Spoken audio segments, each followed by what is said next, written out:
Hello viewers, welcome back to my channel. आप सब लोग कैसे हैं। आज यूडीआर किचन में बनने जा रही है मटन चिकन कचौरी।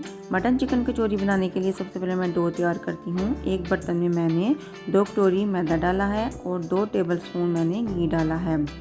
अगर और घी की ज़रूरत होगी तो मैं 1 टेबलस्पून घी और डालूँगी और इसमें 1 टेबलस्पून मैंने नमक डाला है। घी और नमक को आटे के साथ अच्छे तरीके से मिक्स करना है ताकि एक मुट्ठी बन जाए। मुझे घी कम लग रहा है इसलिए मैं 1 टेबलस्पून घी और डालूंगी। घी डालकर इसे आटे के साथ अच्छे तरीके से मिक्स करना है ताकि आटे में एक मुट्ठी सी बन जाए। आटे की मुट्ठी बन रही है, इसमें थोड़ा थोड़ा करके पानी शामिल करना है और इसकी एक डो तैयार करनी है। डो ना ज़्यादा सख्त होनी चाहिए और ना ज़्यादा नरम होनी चाहिए। देखिए मैं कैसे आटे को गूंद रही हूँ। इसी तरह आटे को गूंदना है। जब आटा गूंद जाए तो इसे एक बोल में ट्रांसफ़र करना है और इसके ऊपर थोड़ा सा घी लगाकर इसे आधे घंटे के लिए ढक कर रखना है ताकि आटा सॉफ्ट हो जाए। आधे घंटे के बाद आटा सॉफ्ट हो चुका है। अब इसकी मैं पेड़े तैयार करती हूँ। आटे को पहले मैं डिवाइड करूँगी। मैंने 8 पेड़े इसके तैयार करने हैं। ऐसे ही नाइफ़ की मदद से मैं कर रही हूँ। मैं एक हिस्से को उठाऊंगी और इसका एक पेड़ा बनाकर रख लूँगी। इसी तरह मैं सारे पेड़ों को तैयार करके रख लूँगी। सारे पेड़े मेरे तैयार हो चुके हैं। अब इसमें मैं हल्का सा घी लगाऊंगी और इसे ढक कर आधे घंटे के लिए फिर से रख दूँगी। अब एक कढ़ाई में मैं 1 टेबलस्पून घी डालूँगी। जब घी मेल्ट हो जाए तो इसमें मैं पहले मटन का कीमा शामिल करूंगी क्योंकि इसे पकने में थोड़ा टाइम लगता है। इसे डालकर इसकी अच्छे तरीके से घी में भुनाई करनी है ताकि इसका कलर चेंज हो जाए। जब मटन का कलर चेंज हो जाए तो इसमें 1 टेबलस्पून अदरक लहसुन का पेस्ट डालकर इसकी अच्छे तरीके से भुनाई करनी है ताकि अदरक लहसुन का कच्चापन दूर हो जाए। अदरक लहसुन का कच्चापन दूर हो जाए तो इसमें 1 टीस्पून नमक, आधी टीस्पून हल्दी, आधी टीस्पून लाल मिर्च, आधी टीस्पून कुटी हुई लाल मिर्च, 1 टीस्पून काली मिर्च, 1 टीस्पून कुटा हुआ ज़ीरा डालकर इसे अच्छे तरीके से मिक्स करना है। जब मसाले कीमे के साथ अच्छे तरीके से भुन जाएं, इसमें 1 गिलास पानी डालना है और इसे ढक कर कीमे के सॉफ्ट होने तक पकाना है। देखिए कीमा सॉफ्ट हो चुका है। अब इसमें मैं चिकन का कीमा शामिल करूंगी और इसे मटन के कीमे के साथ अच्छे तरीके से मिक्स करना है।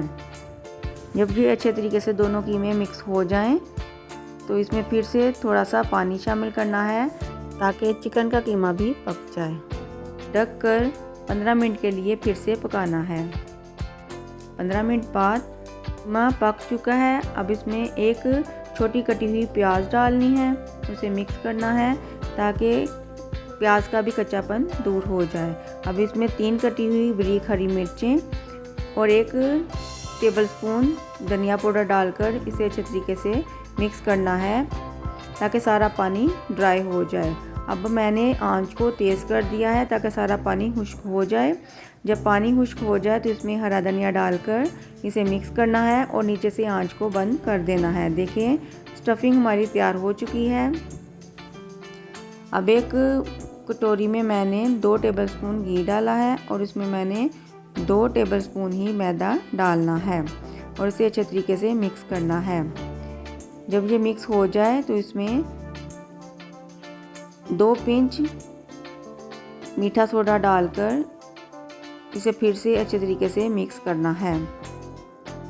अब काउंटर में मैदा डस्ट करना है और इसमें रोटी को बेल लेना है। रोटी को मैंने बड़ा सा बेलना है। जब रोटी बड़ी हो जाए तो इसमें मैदे और घी वाला पेस्ट लगाना है। अच्छे तरीके से लगाना है ताकि कोई किनारा टूट ना जाए। इसमें मैदा डस्ट करना है। जिस तरीके से मैं फोल्ड कर रही हूँ उसी तरीके से फोल्ड करना है। फिर से घी और मैदा फिर से लगाना है और फिर से इसे लंबाई में फोल्ड करना है। ऐसे फोल्ड करना है। फिर 3 दफ़ा मैंने घी और मैदा लगाना है। फिर से घी और मैदा लगाकर इसको डस्ट करना है और इसका एक रोल सा तैयार करना है। अपनी तरफ खींचते जाना है और पेड़ा तैयार करना है। देखिए रोल तैयार हो चुका है।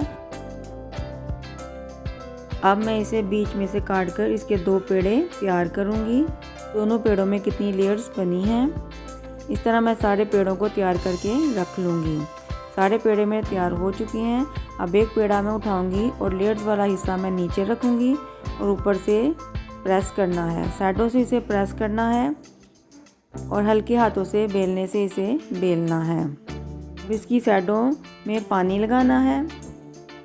2 टेबलस्पून स्टफिंग डालनी है। स्टफिंग डालकर इसकी साइडों से इसको उठाना है, इसे बंद करना है जैसे मैं बंद कर रही हूँ। देखें एक कीमा कचौरी तैयार हो चुकी है। इस तरह मैं सारे कचौरियों को तैयार करके रख लूँगी। एक पैन में मैंने घी को गरम कर लिया है। जब घी हल्का सा गरम हो जाए तो कचौरियों को पहले प्रेस करना है, फिर इसमें डालते जाना है। जो हिस्सा बंद किया है वो पहले घी में डालना है। इसी तरह सारी कचौरियों को मैं प्रेस करके इसमें डालती जाऊंगी। जब ये एक साइड से पक जाए तो इसकी साइड को चेंज करना है। इस तरह मैं अल्ट पलट करके कचौरियों को फ्राई करूंगी ताकि इसका एक खूबसूरत सा कलर निकल आए। ये कचौरियों में आस्ता आस्ता सा कलर आ रहा है। अब हमारी कचौरियाँ तैयार हो चुकी हैं। देखिए कितना प्यारा कलर आया है। अब मैं इसे बाहर निकालती हूँ। देखिए कितनी खस्ता कचौरी तैयार हुई है और उसकी स्टफिंग भी बहुत मज़ेदार बनी है। आप इसे ज़रूर ट्राई करें और अपने घर वालों को बनाकर खिलाएं। अगर आपको मेरी रेसिपी अच्छी लगती है तो मेरी वीडियो को लाइक और शेयर करें और मेरे चैनल को सब्सक्राइब करें ताकि सबसे पहले नोटिफिकेशन आपके पास आए। आप कमेंट में बताएं कि आपको ये रेसिपी कैसी लगी है। आप अपनी दुआ में याद रखें। शुक्रिया।